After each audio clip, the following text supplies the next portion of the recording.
And Tracy, could you do the roll call vote, please? Yes. Rosner, Here. Nunez, Here. Clark, Here. Olszewski-Kabilius, Here. Roach. Here. Are any other trustees here that I missed? No, I don't think so. All right. We are in open session. All right, terrific. Thank you. Can I have a motion to go into closed session for the purposes of negotiating matters and to review the copies of the draft open and closed session minutes from April and May of 2021? So moved. Second. Wait, I'm sorry, hold on. Go into closed session for the purposes of I'm sorry, maybe I didn't hear the purpose of The negotiating matters, and then to review the draft open and closed session minutes from April and May 2021. Okay, I'm sorry. It blanked out. I didn't hear. So moved. Second.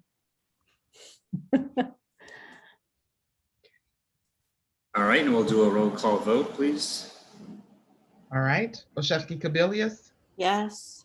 Clark, Yes. Nunez, Yes. Rosner, Yes. Roach. Yes.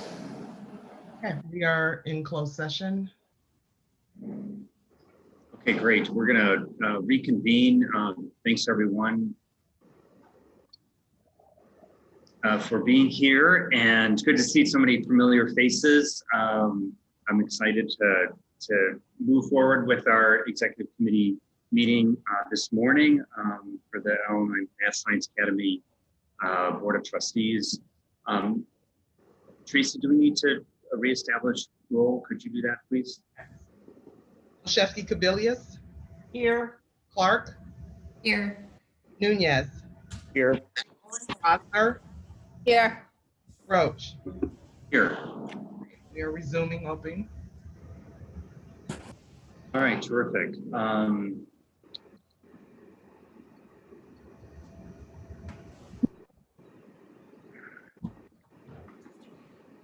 So just wanted to say a couple of quick things. First just wanted to congratulate Imsa staff, Dr. Robinson as our interim president on the senior week and how successful that was. Thanks to parents, the staff, seniors such as Eric and I know nurse Angie Schoner and Katie Berger, Aaron Ryan, Andrea Stryber, Tammy Armstrong did so much work to make it possible, and so many others. So the board just wanted to recognize the board wants to recognize those staff and parents who made senior week so successful. It was great to see those photos. It looked like it was very well run, very safe. So thank you for all that extra effort, Dr. Robinson.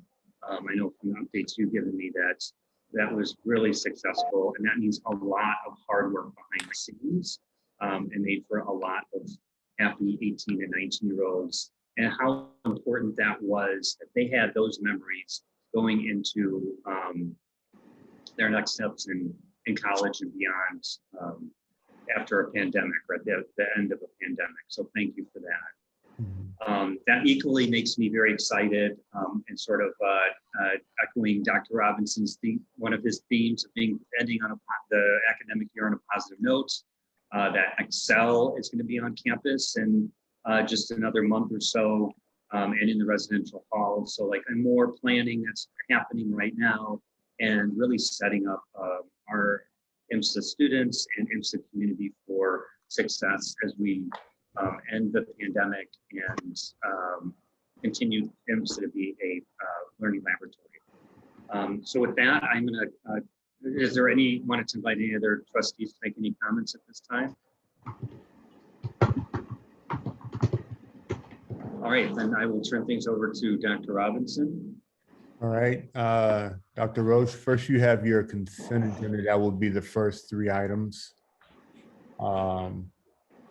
And then as we move on into the next items, which are for information and discussion, The first thing that we have is the deep dive discussion of the intercultural development inventory.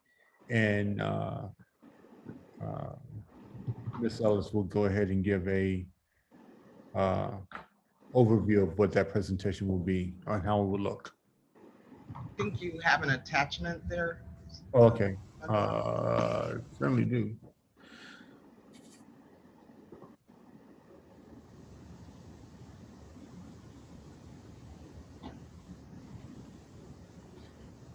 So the IDI, the Intercultural Development Inventory, is an assessment that measures either individuals' cultural competency level across the continuum, and or an organization's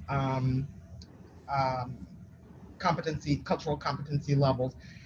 I'm not going to go into all of the ways in which this instrument has been validated, but there is deep research and validation that's available on the, and if you'd like me to, I can present more about this in July, but for anyone who's interested, there are videos, all of the research. This has been cited in over 60 dissertations. It's been reviewed, peer reviewed multiple times. So at any rate, it's a valid instrument for measuring competency levels. And unlike an opinion survey, you can't look at the questions and tell whether or not they're not on their face. You're not able to, on its face, look at a question and tell what it's measuring. But there are four on the continuum. There are five phases. At the bottom of the continuum, we start with denial, which is an orientation that recognizes more observable cultural differences. For example, you might recognize, if you're in the denial phase of cultural competency, you might recognize food or clothes as a cultural artifact, but not really be in tune with anything much deeper. Polarization views cultural differences in kind of an adversarial way. It's us versus them, and our way is better. It's us versus them, and our way is better. There is also reverse polarization, which sometimes is referred to as internalized polarization, where it's us versus them and their way is better. Minimization is the next place on the continuum, and it's an orientation that highlights commonality.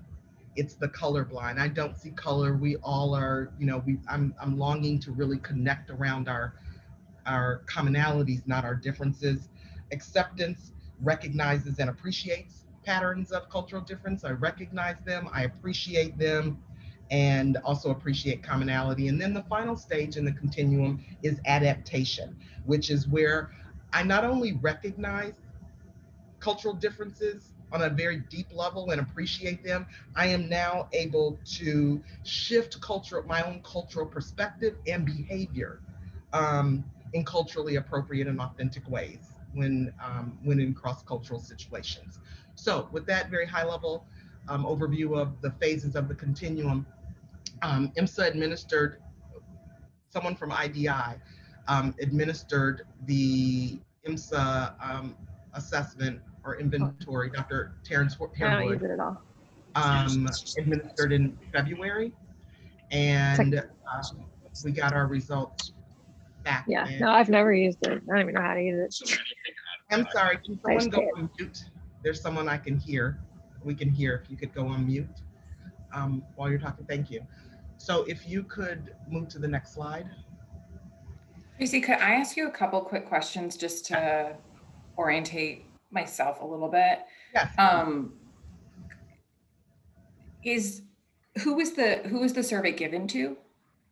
So it was administered in February at Community Day, and it was given to all staff. Okay. And then can I just add to that too? Like, can you give us a little bit of context of how is this? I mean, the exec committee purpose is to prepare for the July board meeting. Can you give us kind of how does this instrument and the results fit into what you're thinking about for the July deep dive? So this is in the context of our equity work. and our equity and excellence plan. And the equity and excellence policy that you all passed in March of 2018, one of the outcomes was that we do continuous professional development to increase cultural competency at Imsa. So part of the plan then has been to identify ways to know where are we starting from in cultural competency. So in all phases of the plan, in all parts of the plan, we're looking at what are the measurements, qualitative or quantitative measurements, so that we can get baselines for where we are and then know how to move forward. So this is our baseline. So Score. Tracy, this is for staff, right? But what about for the other constituencies like faculty or other members at Well, the? when I say staff, that includes faculty. It's for all employees. Oh, okay. So you mean all employees? Okay. Yes. So did everyone take this? No, we didn't have 100%. There was not everybody was at community day, not everyone, but it was fairly high. It was I don't have it right in front of me, but you never get a 100% participation rate, but it was pretty high. We're Okay. satisfied with it. Do you know, and can you add to this the percentage of faculty versus staff? Because that would be helpful. All I right. mean, I don't know, maybe they can disaggregate results by faculty versus staff. And I think just Tracy, with the lens of like the, how to think about sharing this information for the board meeting, and so that board members can engage and absorb the material as much as possible beforehand. It would be helpful to have like a one pager that went along with this in the pre-work that described the purpose of it, like as you just shared, like creating a baseline for understanding where all staff is kind of starting, how often the instrument will be used, how it was used, who the audience was, and those definitions that you shared initially. I think will help people kind of really engage a little bit more significantly in the material for the conversation at the board meeting. Yes, I'll definitely have a fuller deck. And I'll put that one, I'm making a note to do the one pager. And this might be like, maybe it's just more like part of the verbal presentation, but then like, and so given this, like what then? Like it is a baseline, but like how does this now inform the equity work and the next steps? And Tracy, do you think they can disaggregate by staff versus faculty? Maybe they didn't ask that. Yes, we have breakdowns. We have breakdowns by cabinet member. And so that would be under Comfort's group, and I will double check to see whether I can isolate down or get that from them, isolate down on just this group of people. Yeah, I think that's super important in understanding, where different constituencies are at. Mhm. Even residence counselors, just understanding the different groups and where their heads are at. Absolutely. Okay. I will Thank you. look for that And information. you said this is part of the culturally responsive plan. And I think that would be important to share as background reading for the board too, so that trustees know how this fits into it. And then do you have driving questions that can kind of drive the board discussion then? What are your initial ones that you think would, out of this presentation, would be part of the discussion? Yes. Yes.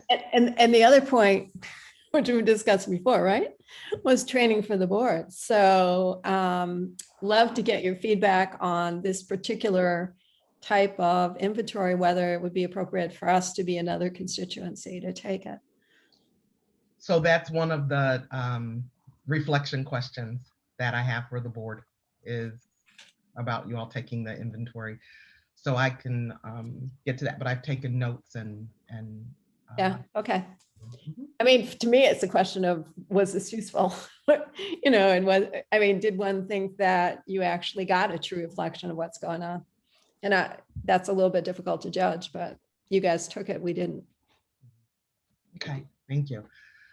So the way the results come, for individuals or the organization is that everyone has, when you take the inventory, it measures your perceived orientation. It's where you think you are along this continuum.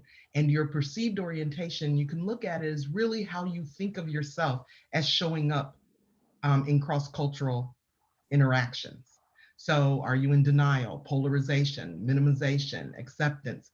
So Imsa's perceived orientation was, as you can see, almost about halfway through acceptance, meaning again, that it is an orientation that recognizes and deeply appreciates patterns of cultural difference and commonality in one's own and other cultures.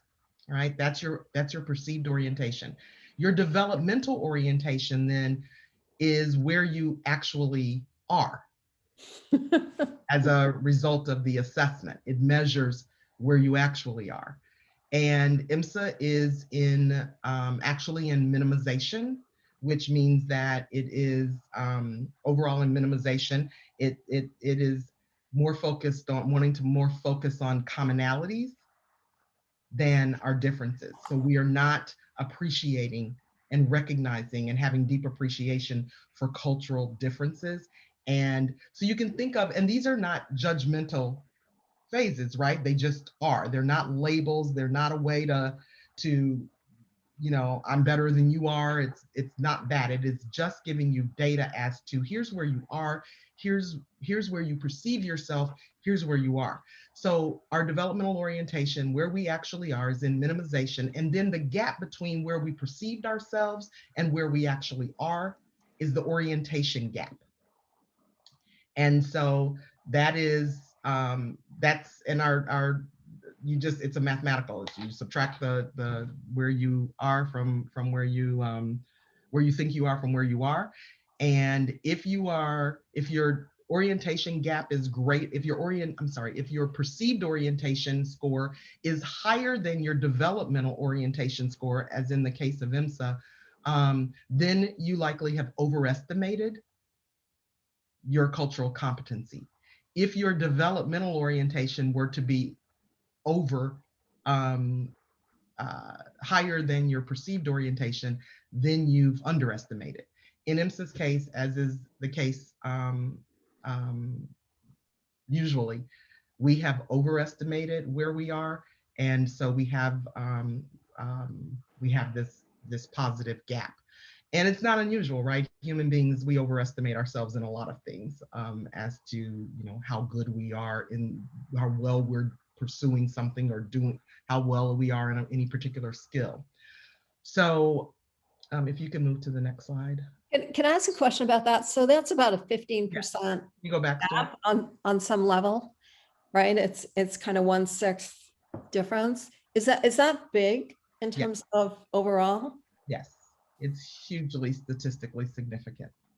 No, I know it's statistically significant. I'm just asking big in the general span of where generally people are at.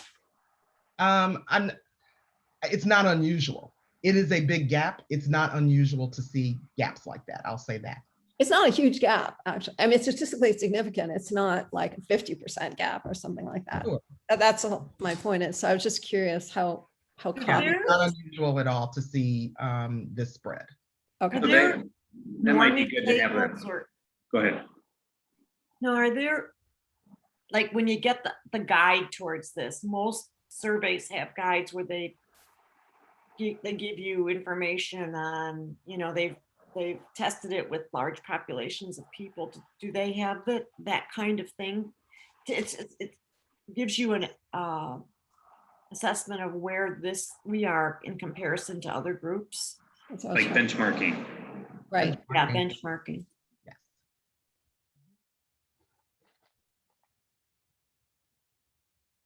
I'll make a note to. That could be in the appendix.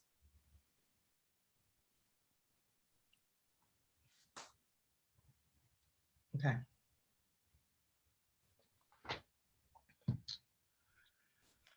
Okay. So IMSA's range of the developmental orientation, our scores of where we actually are, range from across, as you might expect, across the continuum, but about 84% of IMSA is between denial and minimization.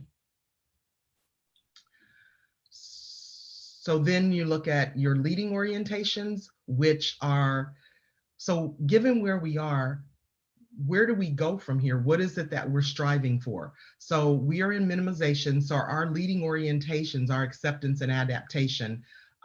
But you really can't skip from minimization over to adaptation.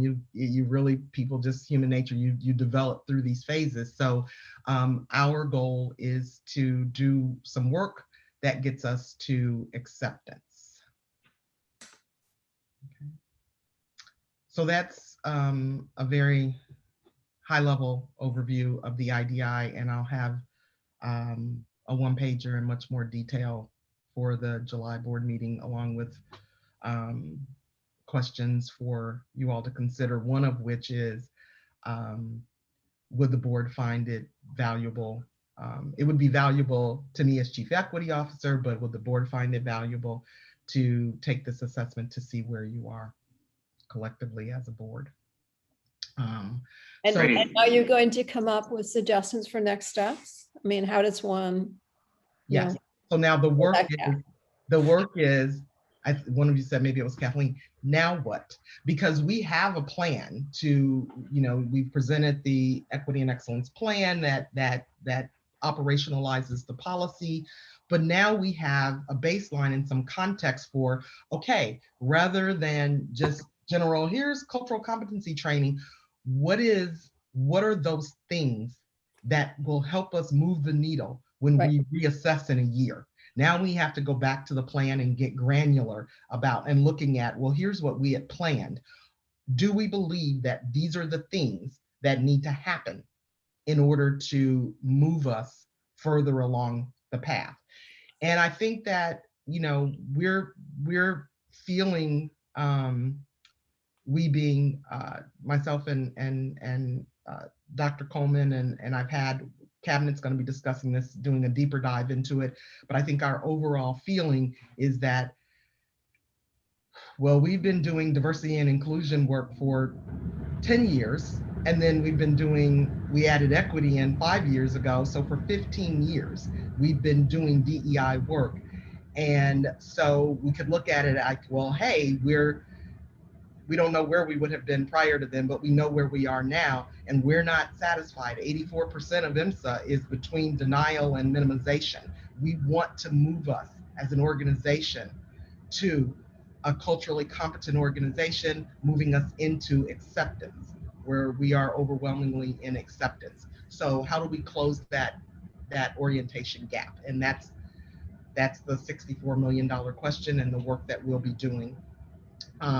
And we'll be, it'll be across the academy, where Cabinet is all aligned, so that we are doing the things that we need to do within each of our own, separate departments, organizations, if you will, to impact the larger organization.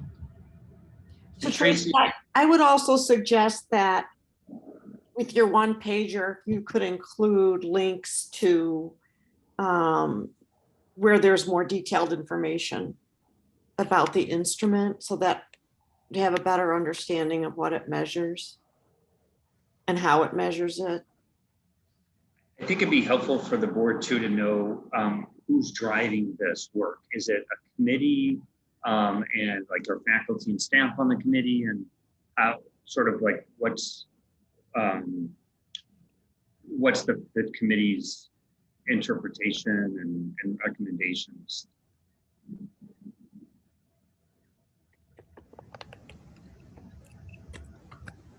Any other questions? Thank you, Tracy. Any other questions from trustees? I just want to make a comment that if we can get a sense that this really is a valid way of assessment, I think this is a great way to go, because everyone talks about DEI at different institutions, but it's very hard to get a measure. It's the thing that we struggle at IMSA on every level when we're talking about what we've accomplished or what we've not. So, assuming we learn more information and this really is a great way to get an assessment. I commend you guys for moving along in this direction, because at least it's one kind of objective measure to say this is where we're at and this is what we can do. But I also want to second the point that Erin was making, that it's really important that everybody in the organization is engaged in this as well. That's why I asked you how many people were taking it and engaged in moving us forward. There's actually a lot of information on the website, their website, so. Yeah, there's more research than I'll be able to put links in, but I definitely will point you there to some white papers on it, some other than by IDI, by the IDI LLC, other than by the IDI company who's obviously pushing their instrument. This has been validated not only in the United States, but internationally as well. And so there's plenty of research, and I'll be happy to drop links in the one pager so that you all can follow that research. Great, thank you very much. And this, I think, it's a real challenge to be in this time period of summer, the end of the pandemic, and to keep our board priority of diversity, equity, inclusion on the front burner is really important. I think this is really good for the board to know about, and like Marcia said, and Paula said, as a powerful instrument that we can use to help further that DEI work is really helpful. So thanks for the preparation for July's meeting. Can I shift now to our other information discussion item for the next board meeting, which is the SAT research study? Yes, Amber will be leading that discussion. I will pull up what she has here while she gives me segue as she starts, and I can get your. Terrific. And as you're pulling that up, just a reminder that we're looking to prepare for the July meeting. So this is really helpful to kind of get lots of good heads together to make the best presentation or preparation. And then it's really about a robust, 20-minute or so board discussion. So thank you. Good morning. I believe I know all the board members, but I'll introduce myself again. I'm Amber Stitzel-Pareja. I'm the executive director of the Office of Institutional Research here at Imsa. I've been here almost 5 years in September. So that's it's been a great 5 years. Looking forward to even more. My colleague, Hannah Anderson, has helped me with this study. She's not here today, but she will be presenting pieces of the work at the board meeting on, mid-July. So Storm, I don't know if you have it's not a very big presentation.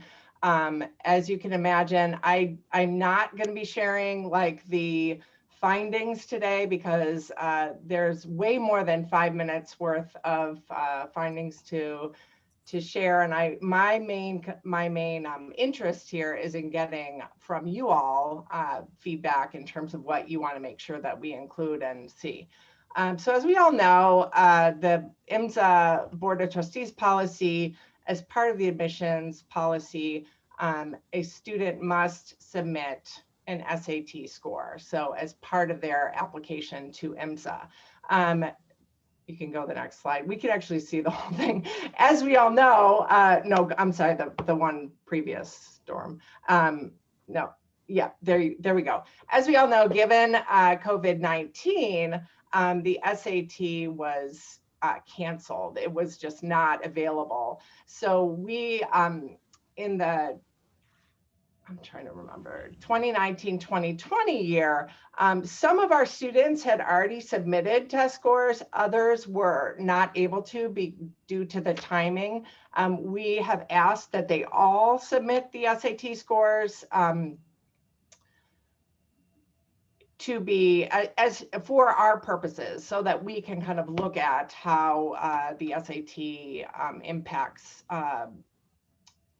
their admissions application. However, so for last year, I'm sorry, it would be 2023, and then this year, class of 2024, the SAT was not used in terms of the selection, the admissions process.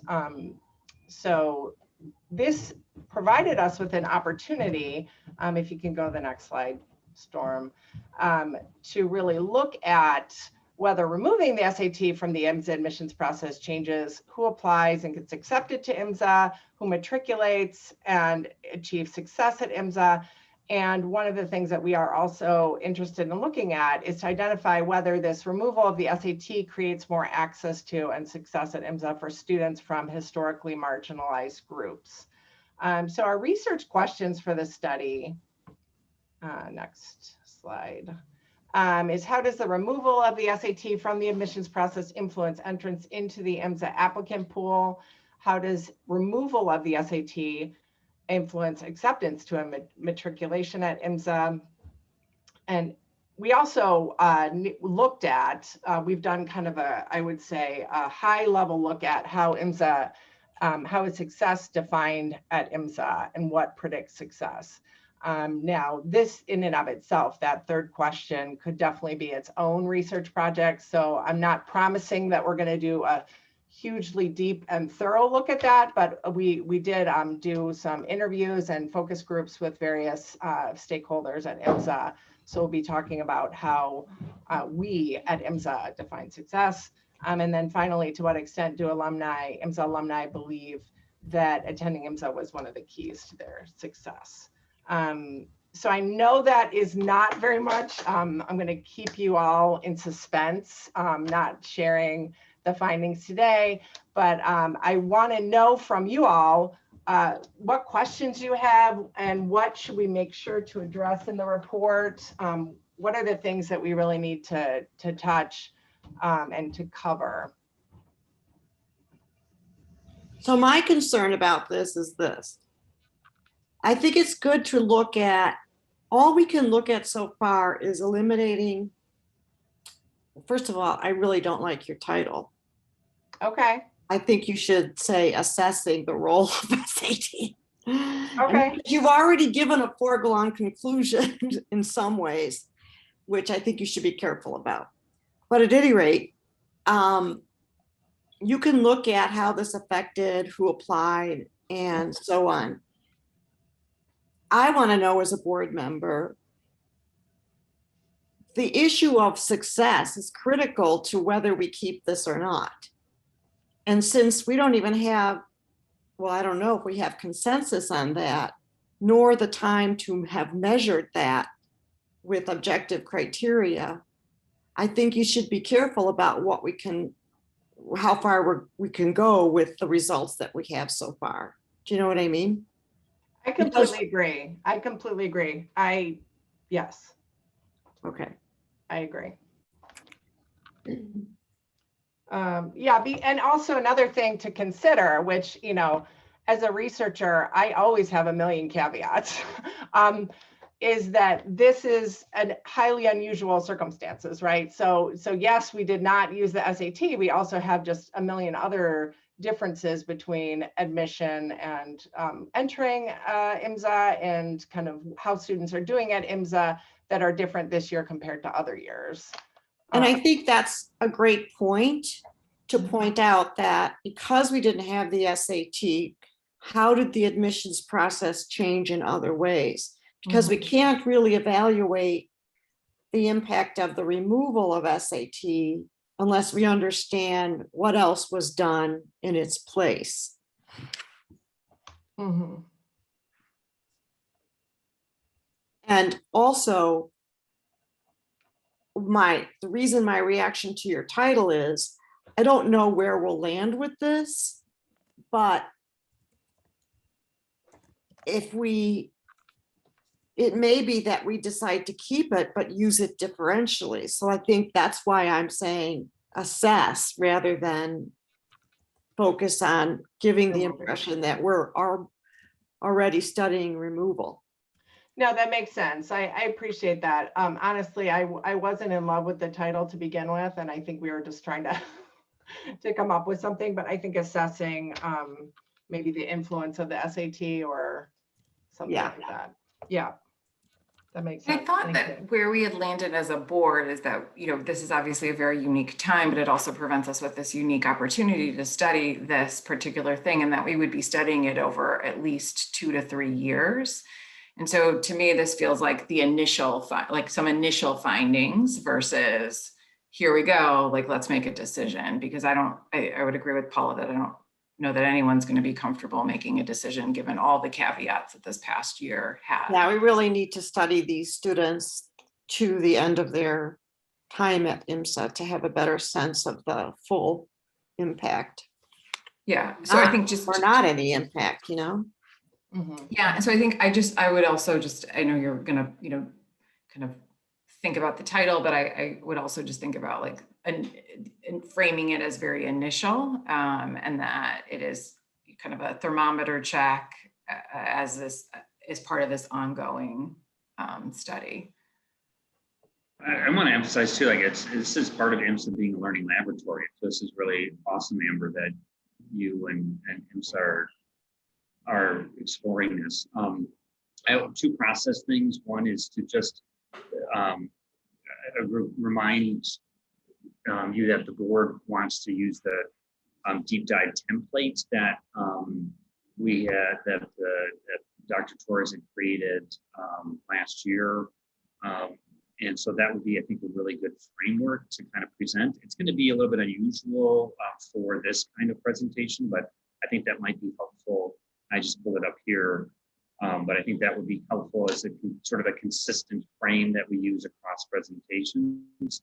And then also just the other process thing is that, the presentation should really be like 4 or 5 minutes. We give us lots of reading to do, make us do our homework ahead of time, and then give us 2 or 3 driving questions that really push the board's thinking. And that's what we want. We want to be able to discuss for 20 minutes or so the questions that you're posing at a board level. Got it. So I'll send, obviously we'll upload, and you'll have the memo, I will probably create another PowerPoint, but we may not even get through all of it, but at least it'll be there, kind of a Cliff Notes version of the memo, and then come up with 2 or 3 driving questions that'll really be the bulk of the discussion. That sounds good. So in terms of the template, I will ask my colleagues for that because I don't believe I've seen it, but I'll utilize that. All right, great. Thank you so much. Again, as a learning laboratory, this is really pushing the boundaries, and that's what we want to do. That's what IMSA is supposed to do. So thank you for that. Thank you for your preparation. Okay, so we're going to move on to the report of the president, and in the theme of a learning laboratory, and IMSA continuing to push boundaries, even during this pandemic, pushing the boundaries of our knowledge, what teaching and learning looks like. IMSA has begun a very, very beginning exploration of a mastery transcript. And I know in your leadership report, Dr. Robinson, you're going to talk a little bit about how IMSA is going to be exploring that this academic year, but it is not imminent. It's not part of something the board is considering in the near future. So with that, I want to turn things over to Dr. Robinson and the report of the interim president.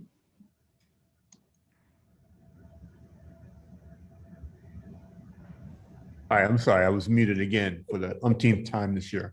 Yeah, and just to reiterate the words that you said, that as we cannot stress how much we are in the infancy of this discussion, and we are working through those things, and we will take this academic year to really make sure that we present to the board something that that you all can provide us ample guidance to. So we will take this year to do that, and as we are working through it, we hope to bring something in the spirit of a learning laboratory, something that will move us forward. But at this point, we haven't even gotten deep into this discussion. So we will be doing that in the near future. Also during my report, I will give a recap of the 3 things that I've always said that I've always been focused on in these 2 months. I know I have a short time, but I think it was very important that we do end the year on a positive note. So I will give all of the recap of that, especially some admissions information as well. Also, I will talk about the returning to learn and work and how that some of the things that are going to be in place for us to have a viable and positive learning environment face-to-face in the fall. We'll discuss that. And also, as you just heard with Ms. Ellis' presentation about the IDI, the cultural competency, we are really actively engaged in developing the cultural competency per the equity plan and per the equity policy that you passed 2 years ago. So I will give those highlights and things of that nature. Some other cabinet members will also offer some leadership reports as well. After that, we'll have the financial highlights from Kimberly Carrara. I know I saw her. Hi, everybody. For the July meeting, the focus of the financial highlights is going to be FY21. It'll be as clear of a projection as I can get for where it looks like we're going to end up the current fiscal year. We are entering soon in just a couple weeks here what's called the lapse period for the fiscal year, which is the period of time. It's 2 months.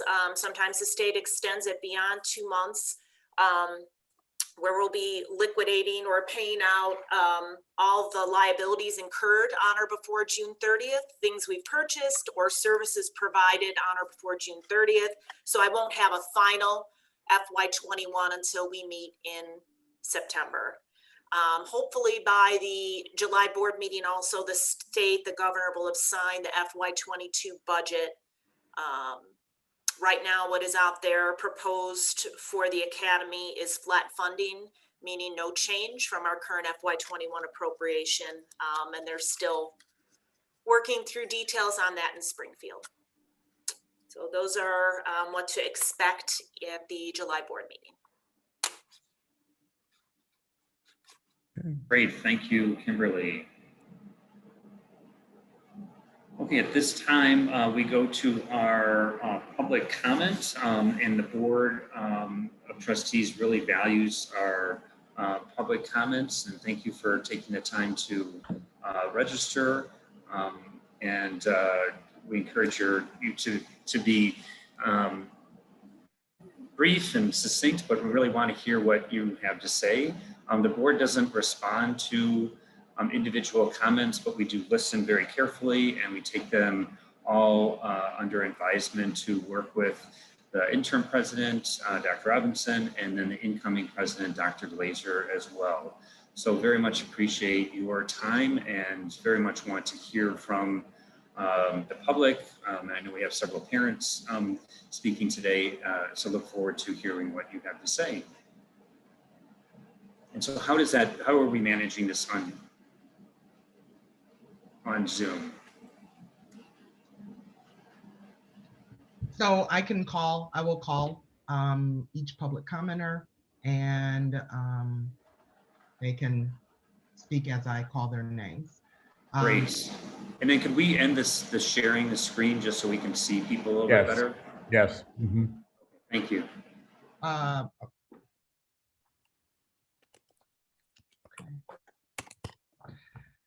I believe the first comment was from Shackelford. Now that we stopped sharing screens, I don't have the names in front of me. I'll have to go pull up my agenda. Sandy, it's Sandy Shackelford. Okay. Is the first one. All right. So Ms. Shackelford, you have the on Zoom. I didn't see her or him. There are either one of them. Okay. All right. I don't see them here. The next would be Cameron Nelson. Good morning. Can you hear me okay? Yes. Yes. I apologize for not being on video this morning. I had a late night, all-nighter for work and in no condition to be on video.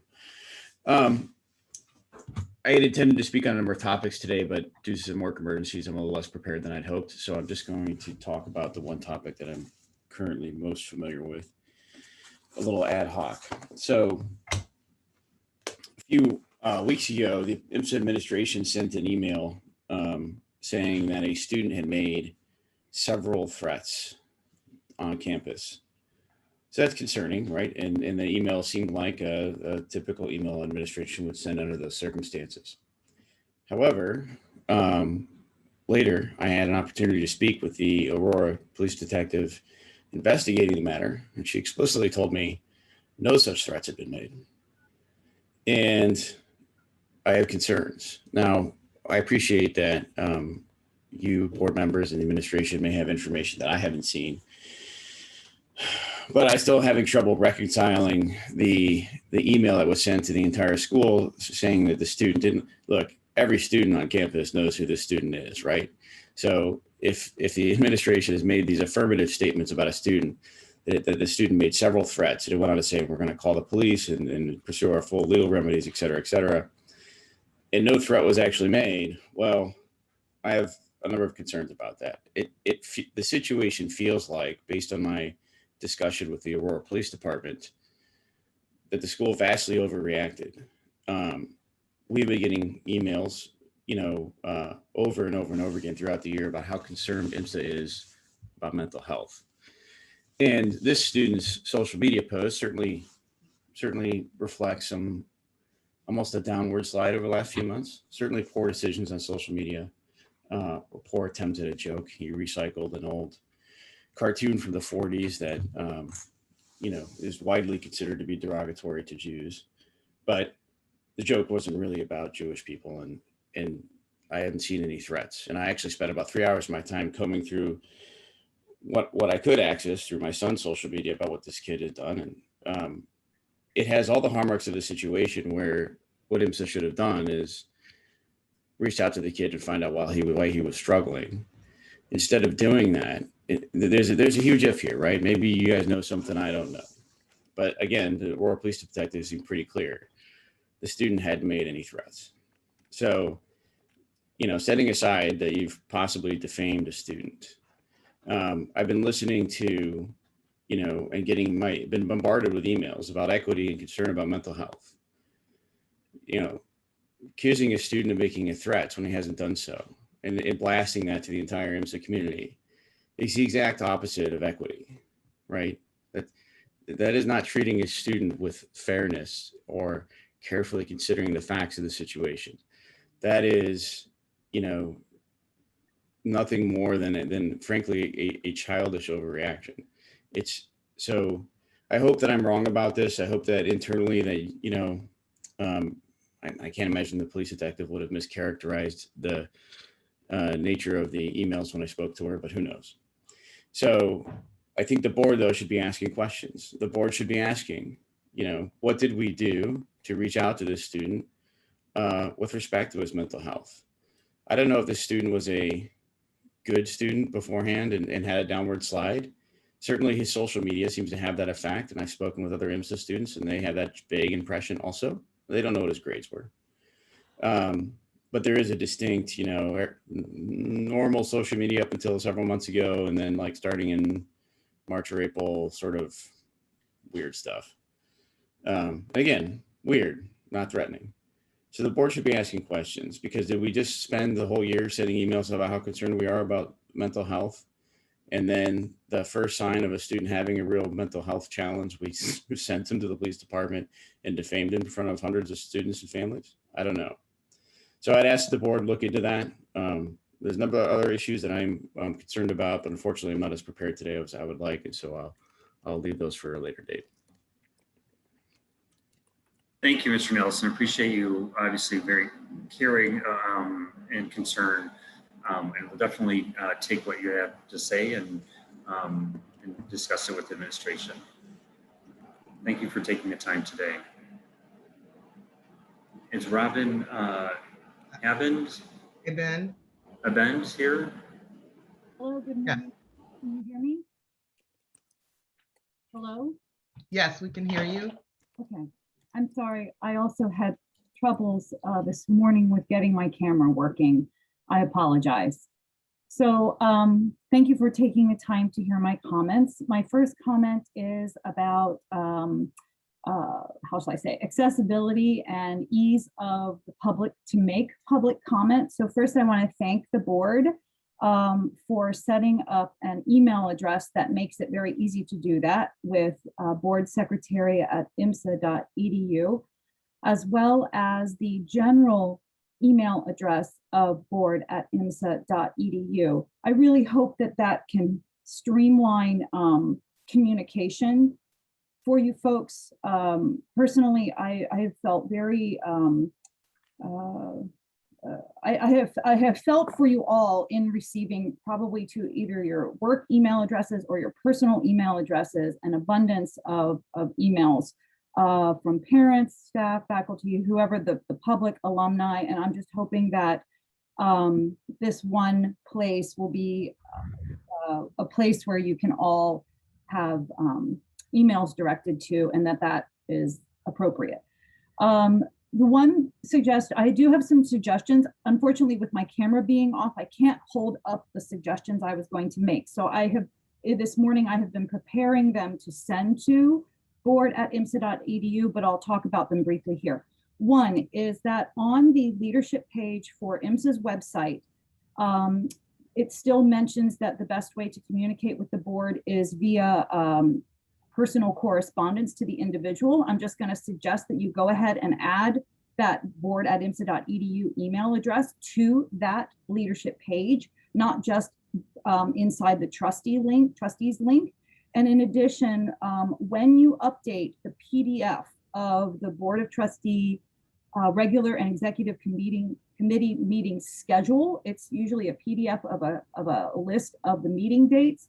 I have a couple of suggestions, and one of those is that adding just a brief info about when agendas for meetings are set and where they are posted, just so that the public, when they print this out, sort of knows the cadence at which to set themselves in anticipating where agendas will pop up and when. Also, maybe delineating the difference between executive meetings and regular board meetings. Like what's the difference between those two, and then potentially adding a policy or instructions about public comment directly on this PDF. That would be super helpful. So I'm going to send that to you since I can't hold it up. So that ends my public comment portion related to public comment. My other piece is that I just want to tap briefly onto mastery transcript, understanding fully that this is not something that's coming speedily on the horizon, but I personally feel like competency-based education and potentially some form of mastery transcript definitely has a place in the landscape that's emerging in education. And I want to say that the first time that I heard about competency-based education was actually at IMSA in the fall of 2019. So that's almost 2 years ago. And where did I hear of it? I actually heard it at a PAC meeting. And the guest speaker that day was Betty Hart from Into, and she was informing the parents in her guest speaking about the Post-Secondary and Workforce Readiness Act of the state of Illinois. This was enacted with bipartisan support in 2016, and it applies a student-centered and competency-based approach to support Illinois students in preparing for post-secondary education and future careers. The Act implements 4 aligned strategies that require coordinated efforts among school districts, post-secondary education institutions, employers, and other public and private organizations. I'll stop reading there. A couple of these strategies don't apply to IMSA. Like one of them is about a transitional math instruction to avoid remediation. We don't have that scenario. But there are 2 pieces of this that did apply. And the one that actually Betty was speaking mostly about was the endorsements, college and career pathway endorsements on the high school diploma. This I found particularly intriguing. And I've held on to the document that she handed out that year. And I would love to hear how this is playing out, if it is playing out. I know that Sue Fricano is in that department, and potentially has work that she's doing with internships and so forth of where this might be going. But the other piece of this act is a pilot of a competency-based high school graduation requirements. So I know that out there in the state of Illinois, there are a number of high schools that are actually exploring competency-based education. And so it would be great to, again, follow up with that from the school.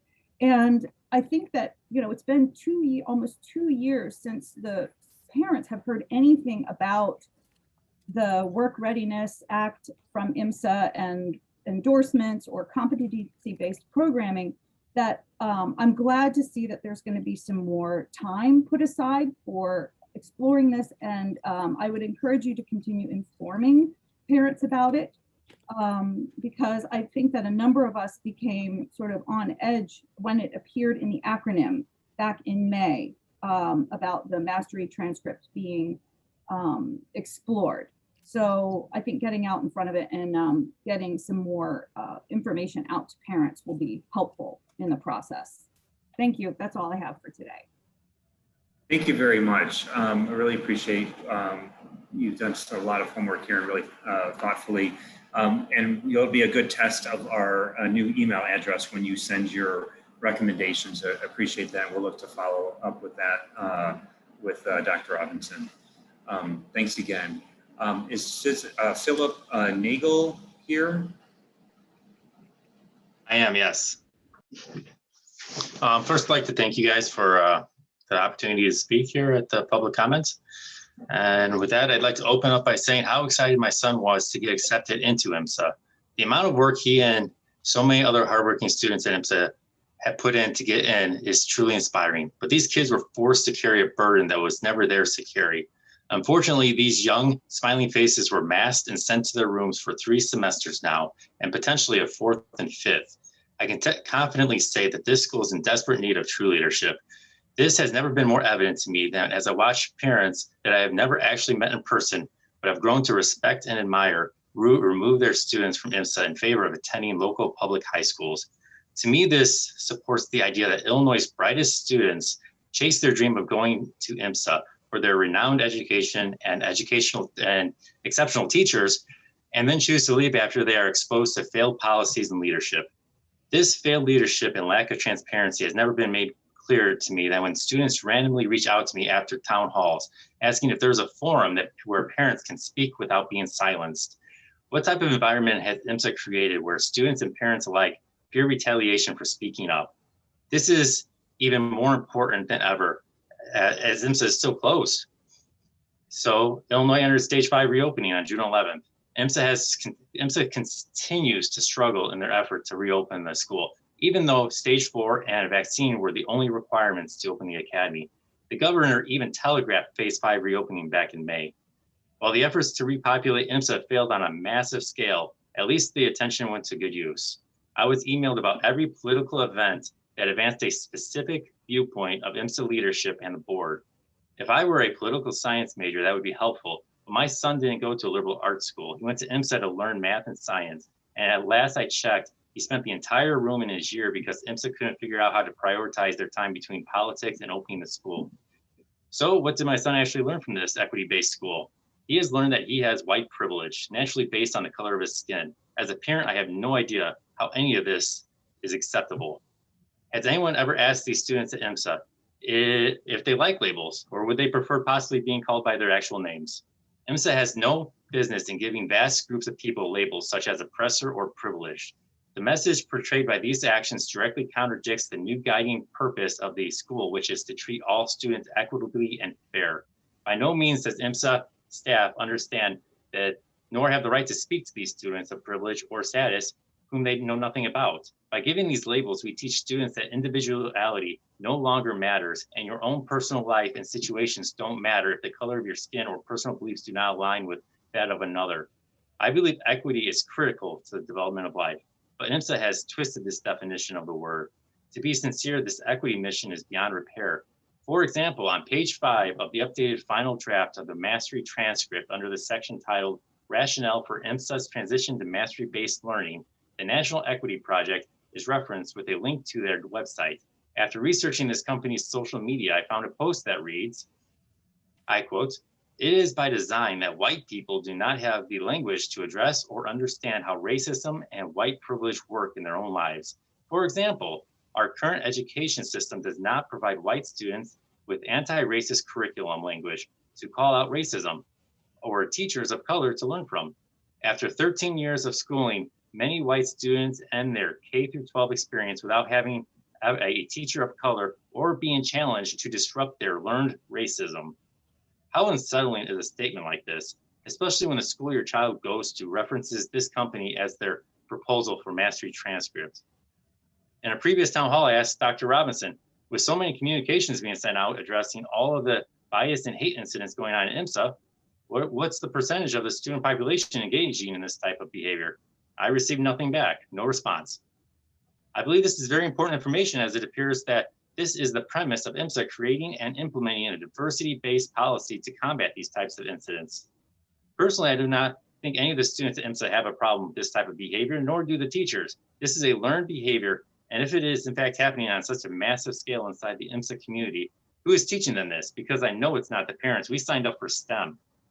Finally, we need to come together and stop viewing everything through a lens of equity, and we need to start viewing life through the lens of love and respect for one another. Thank you. Thank you, Mr. Nago. Appreciate your comments as a parent. Dave Hucker is our next speaker. I don't see Mr. Hucker on the participant list, so I don't believe he's here. And I think that's our last registered public commentator. I want to say thanks to all the parents who took the time today from their busy schedules and really shared from your hearts and minds about what you care about for your children who are eventually going to be IMSA graduates and leaders in Illinois and across the United States and the world. So very much appreciate the time you've taken today. Do any trustees have any other further comments or questions? Otherwise, I can have a motion to adjourn. So moved. Second. All right, and Tracy, could you do a roll call vote, please? Yes. Clark, Yes. Nunez, Yes. Rosner,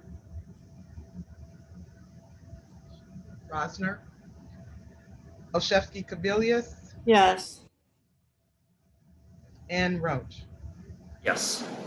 We are adjourned.